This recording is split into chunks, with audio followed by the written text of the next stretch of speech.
So today,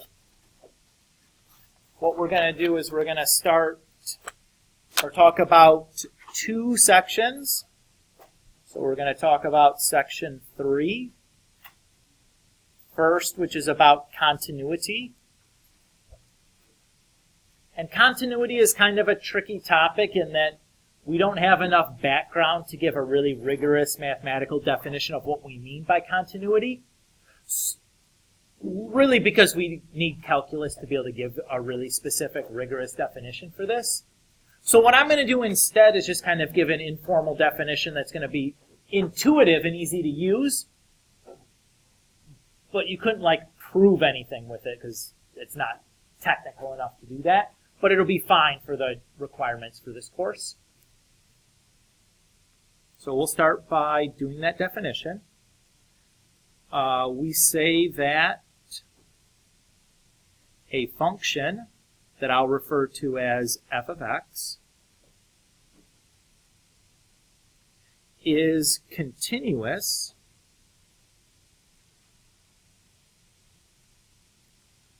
on a given interval if the function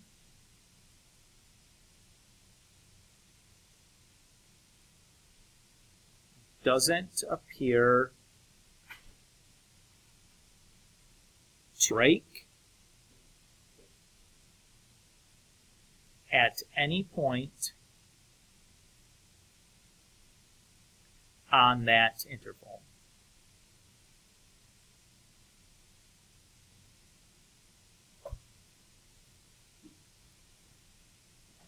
So why is this kind of a crummy, soft definition? Because we don't really know what break means, right? You'll notice I even put quotes around it to show that this is not a technical term, it's just kind of an intuitive one. You'll know it when you see it, but there's a rigorous definition of continuity that you'd see in a calculus class if you took one next year. Or in the future, even if you take a calculus class in college.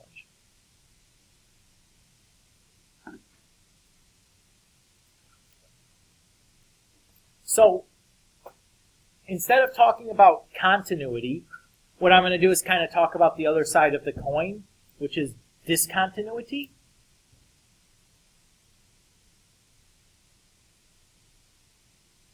And by discontinuity, I ask specifically, we're talking about those breaks in the graph.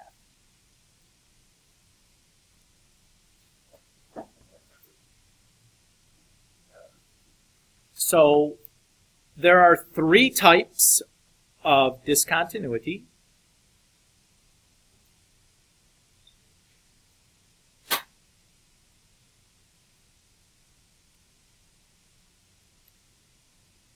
Two of which we've talked about in Algebra 3-4. Does anybody remember? Okay, so there's removable discontinuity. Very good.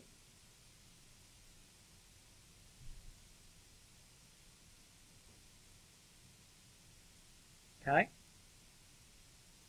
There's another one that we also talked about when we talked about rational functions. We didn't refer to it usually as a discontinuity. A what? So a whole is a removable discontinuity. Those were talking about the same thing, so you're right on with that. More common than that, vertical asymptotes.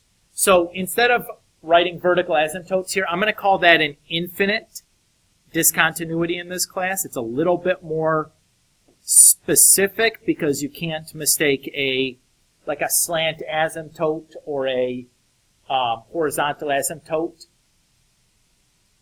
as what I'm talking about here. And the third kind is something probably none of us have seen before called a jump discontinuity. We did not.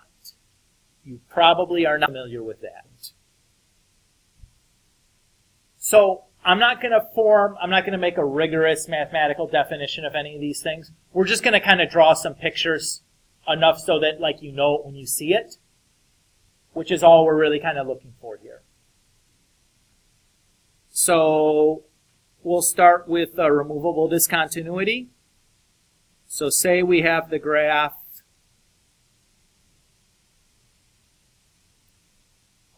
x squared minus 4 over x minus 2.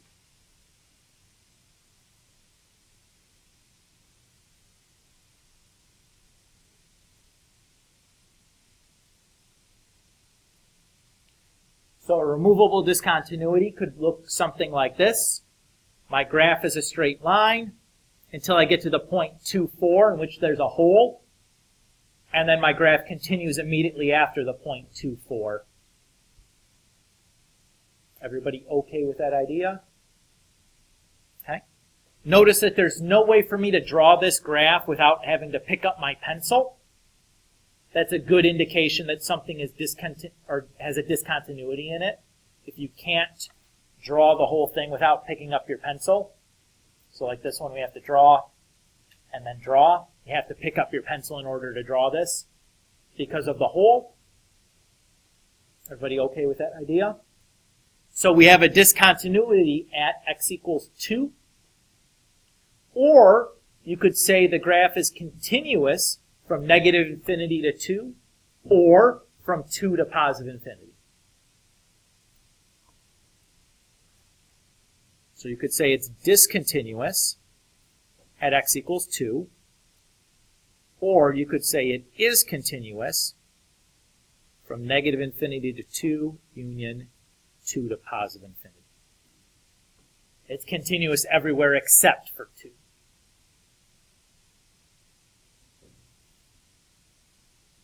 So either one of those two statements kind of convey the same information. So depending on kind of the question that you're asked, you may answer one or either of those two ways. Is everybody okay with that idea? Okay. There's a second way a discontinuity may look like. So in this case, the function we wrote is completely undefined at x equals 2. Everybody see that? Because of the hole there. There's also removable discontinuity that are still defined everywhere. So for example, if I added in the point like negative 4, this function now, its domain is all real numbers. Because every x value has a corresponding y value. However, we still have a discontinuity at x equals 2. Because we can't draw the graph without having to pick up our pencil. Does everybody see that? Maya? Well, the domain would then be all real numbers. It's still discontinuous at x equals 2. And it's still only continuous from negative infinity to 2 and 2 to positive infinity. We still have the same discontinuity and the same continuous intervals. We just have the domain now being all real numbers. Does that make sense? Okay. All right. The next one would be a vertical discontinuity.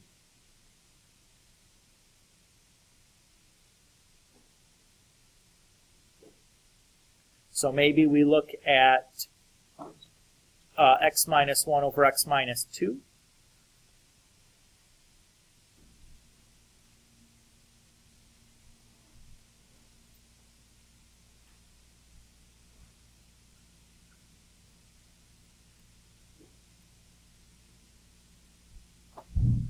So this graph would look something like this. You see there's a vertical asymptote at x equals 2. We call this an infinite discontinuity because if we look at the end behavior as x approaches 2 from the left, the y value is going towards negative infinity. Or if we look at the end behavior as x approaches 2 from the right, the y value goes towards positive infinity. Everybody okay with that idea? And for an infinite discontinuity, those parts of the graph at the asymptote don't need to necessarily go in opposite directions. if we just slap an absolute value around this function,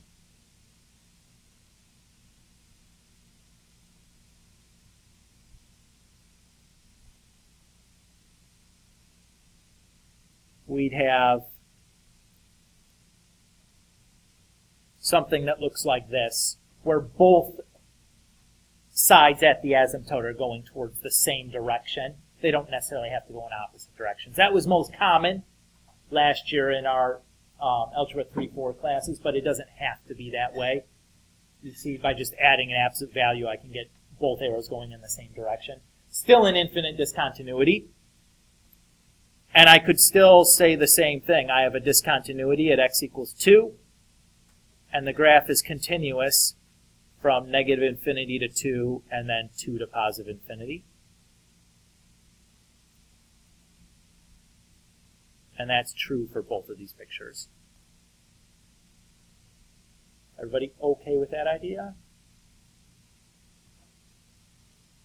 Okay.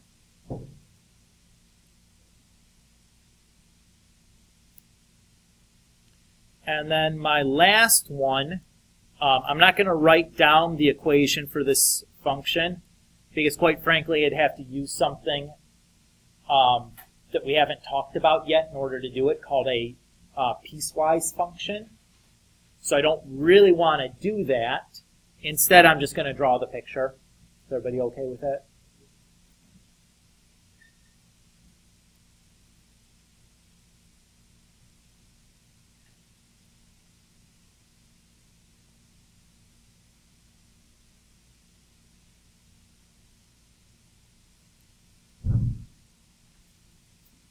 So we call this one a jump discontinuity, because it looks like the graph is going along and then it jumps up some distance and then keeps on going.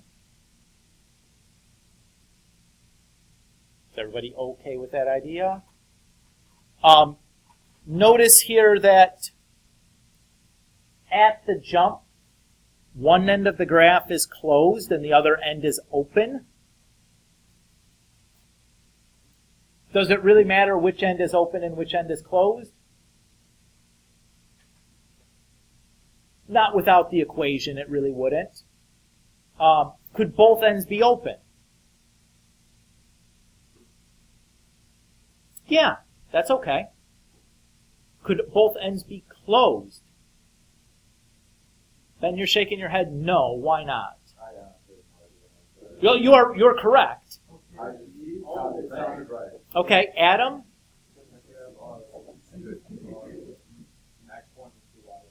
Perfect, yeah. If both of those endpoints were closed, this would fail a vertical line test, because you have one x with two separate y's, and this would fail to be a function. So if we are drawing a piecewise function, you can have both of the ends open. You have one open, one closed, but you cannot have two closed and still be a function. Does everybody feel okay there? And again, this one still has the same discontinuity. The discontinuity is still at x equals 2, and it has the same continuity. It's still from negative infinity to negative, or to negative infinity to 2, and then 2 to positive infinity. It's a little touchy why that's closed, or why it's parentheses on both intervals. That's a topic that you talk about in calculus. I'm not going to get into that here. Yeah. It's beyond the scope of this class.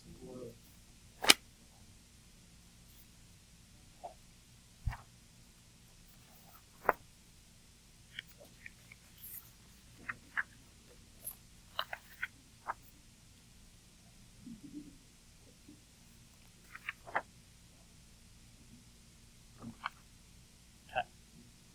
Let's look at some examples.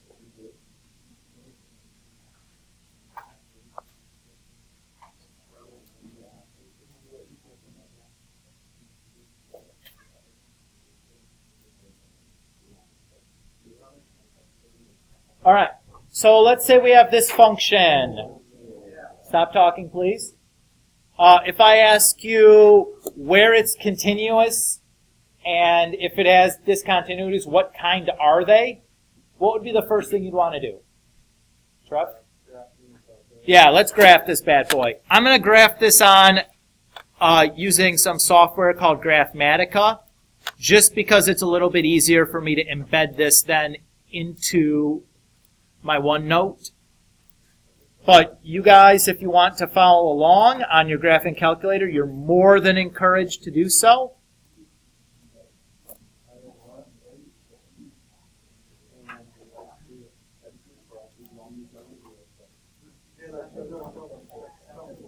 So, this is, yes, Proctor? Second y equals. Alpha y equals. Thank you, Jackson. That's okay. All right. So if I'm looking at this, do we see any discontinuities? Right up here, big guy. X squared minus 4. Do we see any discontinuity? Keely, you're shaking your head. Yes. What do you see? Good. At what locations does it look like? I know it's hard to read maybe from there. -2 and +2 is what Caden says. He's a little bit closer. He's got a better vision or better shot of this. But yeah, that's absolutely right.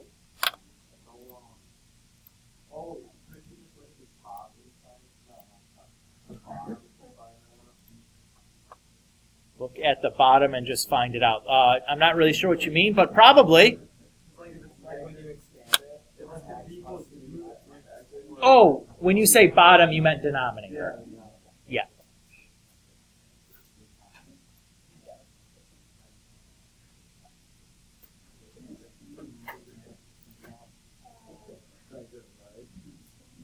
So these are both infinite discontinuities at -2 and +2. If instead I ask for where is it continuous,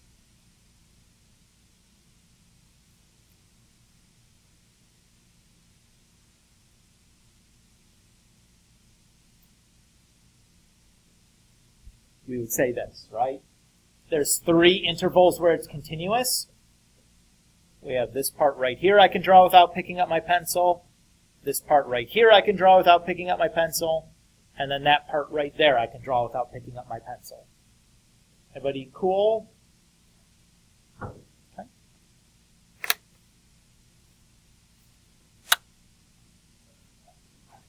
right, let's do another one.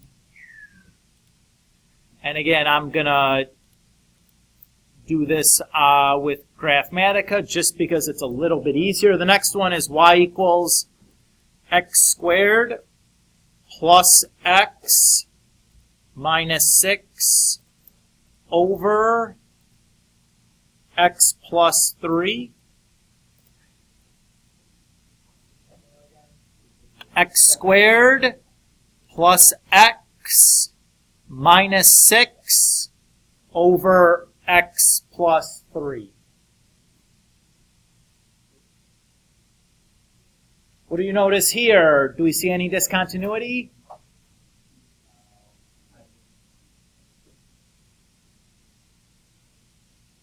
What about this spot right here? I know that's probably hard to see. Well, there's a hole right there. Yeah, I know it's hard to see. Yeah, but make it white. Put your cursor on it. Not on that, but on the line higher up. So you gotta be attentive there, right? But that's a hole, is it not? It is. What x value does it appear that that hole is at? -3. Do you agree with that estimate? Yeah. That is correct.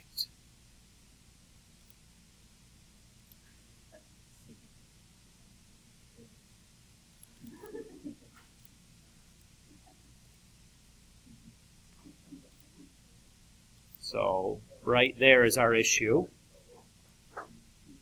So we have a removable discontinuity at x equals negative 3, or we could say the graph is continuous from negative infinity to negative 3, union negative 3 to positive infinity.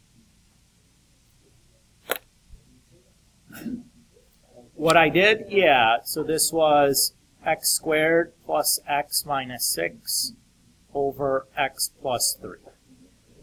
You're welcome.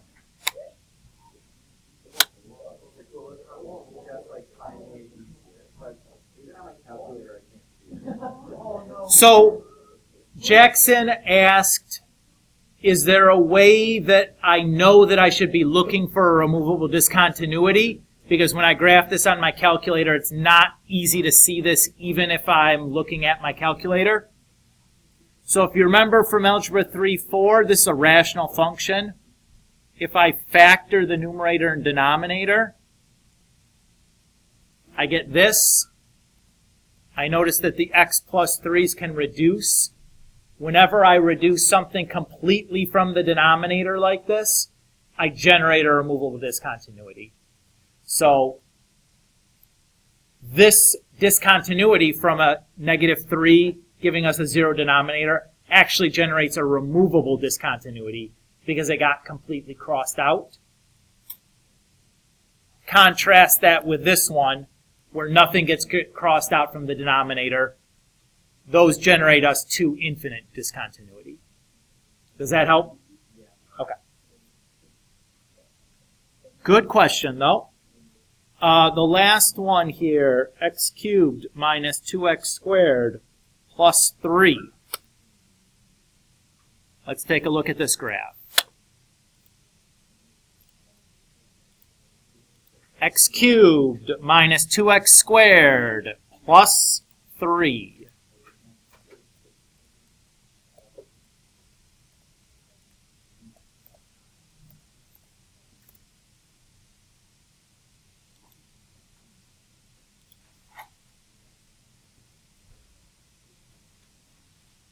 What do we see here? That's correct. It's kind of a trick question, right? There's nothing. There's no discontinuities. This is continuous everywhere.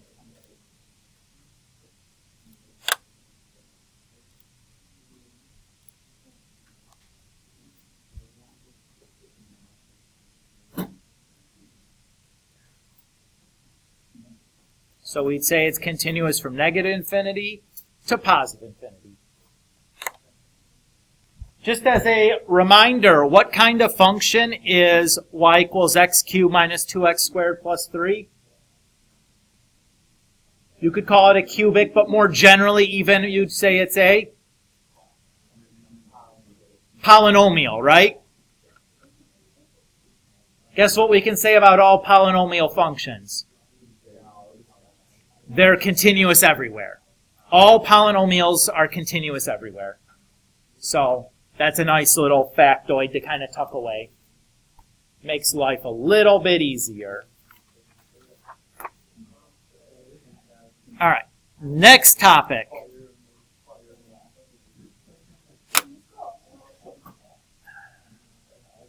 Okay.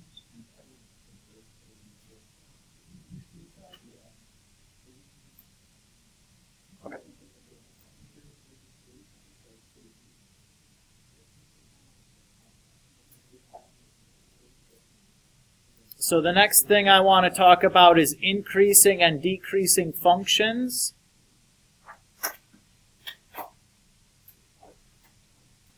And extrema.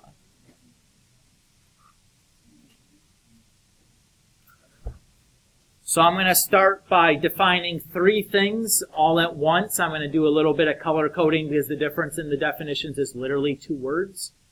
So rather than writing the same definition like basically 3 times, I'm just going to color code this a little bit. If it's not clear what it is that I'm saying, please let me know and I'll try to make it more clear. But hopefully the colors will make it obvious. So I say a function f is And then I'll say the red words are for when it's increasing. The green words are for when it's decreasing. And the purple words are for when it's constant.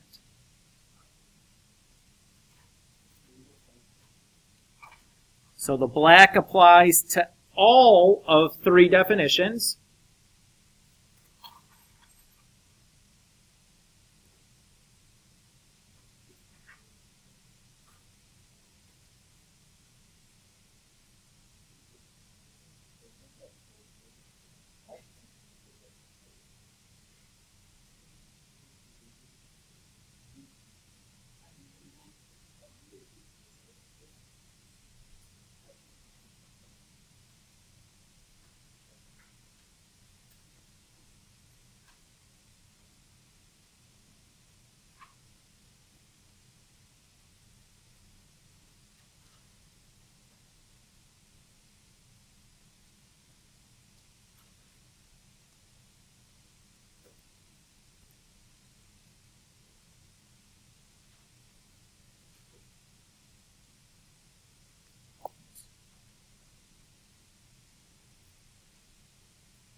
So this says a function is increasing on a given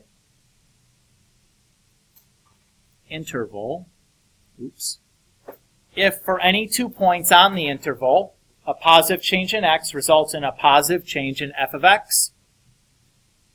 The next definition says a function f is decreasing on a given interval. If for any 2 points on the interval, a positive change in x results in a negative change in f of x. And then the third definition reads, a function f is constant on a given interval if for any 2 points on the interval, a positive change in x results in no change in f of x. Is that clear how I wrote 3 definitions there basically at one time? Yeah. Okay. Yeah. The first time I did this, I wrote all 3 of them out, and I'm like, that's so dumb. Yeah. There it is. All right. So basically what we're saying is that for a positive interval, if I pick any 2 points from that interval and I calculate the slope between those 2 points, the slope is positive. On a negative interval, if I take any 2 points on that negative interval and I calculate the slope between them, that slope is negative. On a constant interval, if I take any 2 points on that interval, I calculate the slope, that slope is 0. That's basically what we're saying here. Let's look at a picture.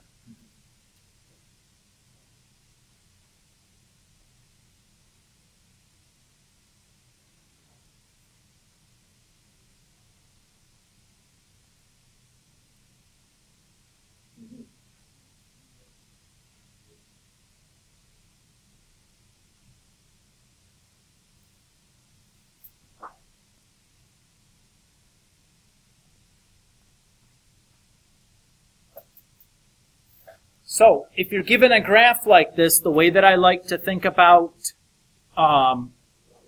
figuring out the places that are increasing, decreasing, and constant is I imagine I have a little man that walks along the graph from the left to the right. So when that little man is walking uphill, the graph is increasing. So in that case, this part is my increasing part. When the little man is walking on a flat surface, that's constant. And when the little man is walking downhill, that's decreasing. I call my little man Hans, because he's like a Swiss mountain climber or something. Just for fun. I've never seen Frozen, but I'll go with yes.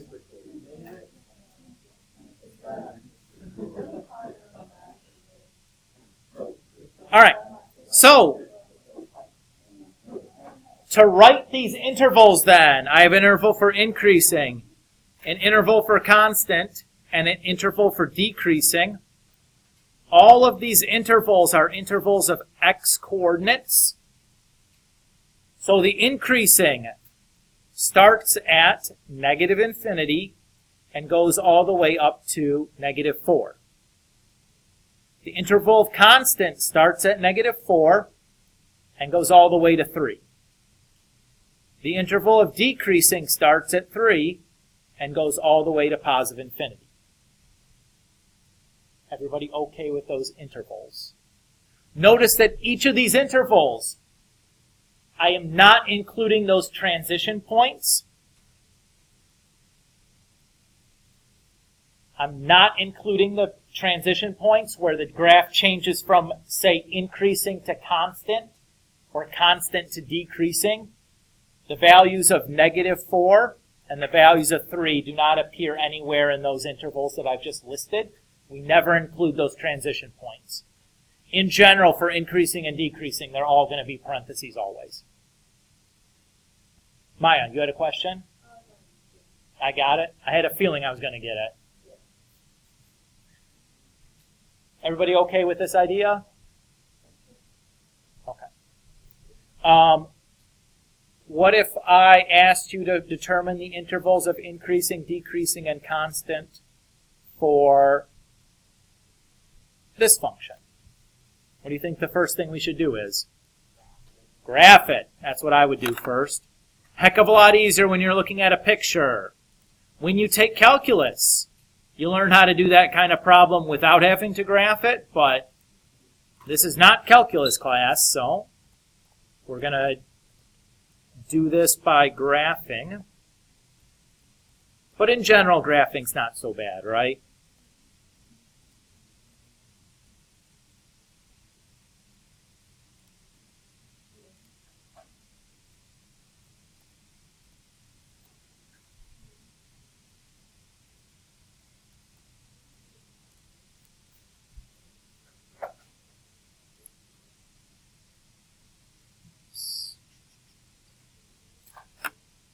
That, get you out of here, put it over here, boom. Okay, how many different intervals do you see that are increasing? 2. Good, where's the first one? The spot farthest on the left, that's all walking uphill. There's Hans climbing the hill. You guys can call him Ben. He is Hans to me. Where is the second interval? Good. Jackson says the first half of the parabola.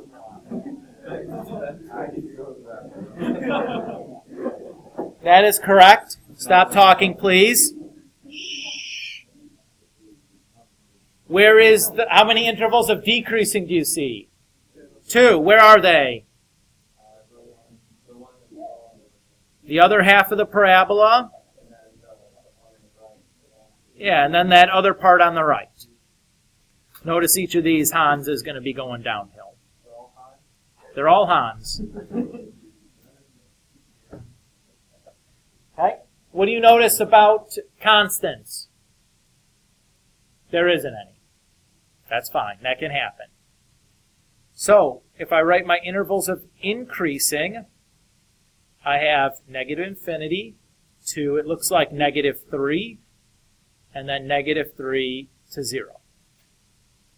Everybody agree with that? This part, the first part is negative infinity, negative 3, and the second part is negative 3 to 0. My decreasing is from 0 to positive 3, and then positive 3 to positive infinity. You guys agree with that? Yeah, fit it all on one page for you.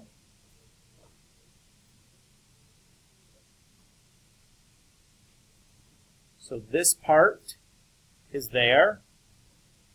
And this part is here, right? And then this part is here, and this part is there. Everybody agree with that? Notice that here at 0, 0, where we transition from increasing to decreasing, we did not include the 0. Everybody see that? Question. Could I have just written this instead? Isn't negative infinity to negative 3 and then negative 3 to 0 the same thing as just going from negative infinity to 0? The people shaking their heads no should be proud of themselves. The answer is no. Why can't I do it this way? Leone? Great. X equals negative 3 is a vertical asymptote. That's not part of the domain. There is no point where x equals negative 3. That can't be included in an increasing or decreasing interval. Good job. Okay, any questions about that? No? The next thing we're going to do is talk about extrema. So I'm going to do another definition, but I'm really going to do two definitions at once.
Yep. Yeah, that last letter is a C. So this C is the x-coordinate for f of C. So C is the location of that maximum or minimum, and f of C is the value of that maximum or minimum. So the C is the x-coordinate, and the f of C is the y-coordinate. So this reads, a maximum of a function f is a value, f of c, that is greater than or equal to all other range values of f on some open interval containing c. The second definition, a minima of a function f is a value, f of c, that is less than or equal to all other range values of f on some open interval containing c. Worth noting, there are actually two kinds of maximums and two kinds of minimums. We can have local and global maximums or minimums. Sometimes we refer to global as absolute. I've seen that terminology used as well. Let's draw some pictures here and talk about the difference between a local and global. Okay?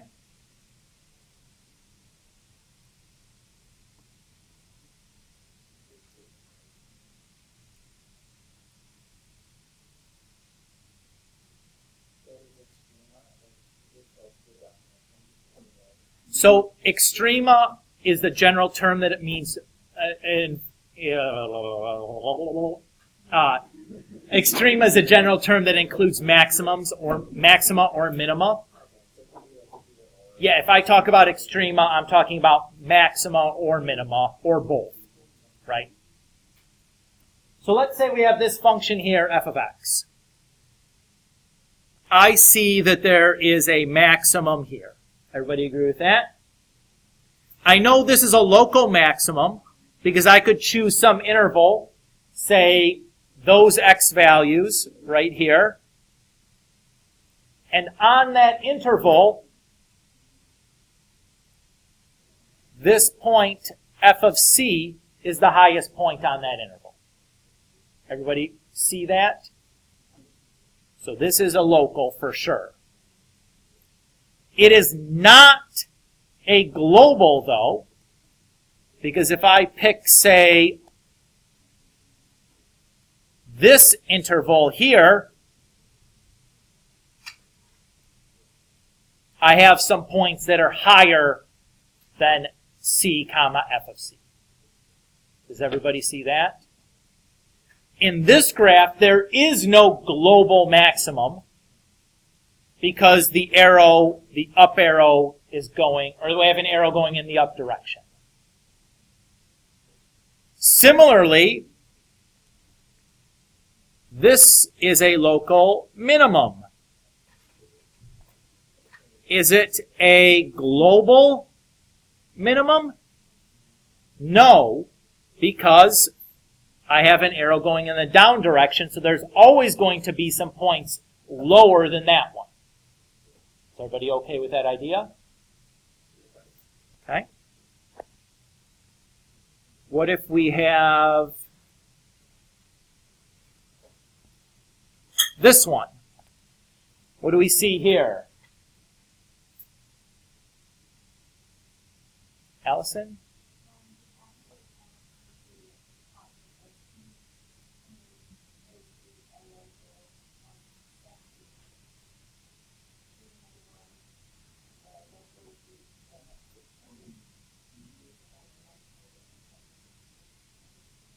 Yeah, there's no global minimum in this case because we have arrows pointing down.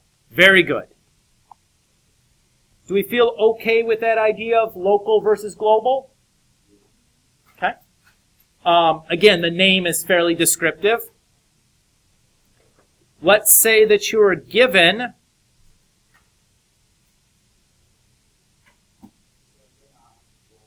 in this one there is no global minimum because of the arrows pointing down.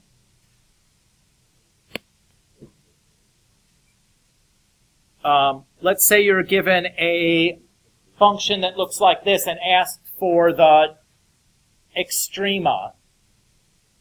What would be the first thing you'd want to do? Yeah, let's graph this in our graphing calculator.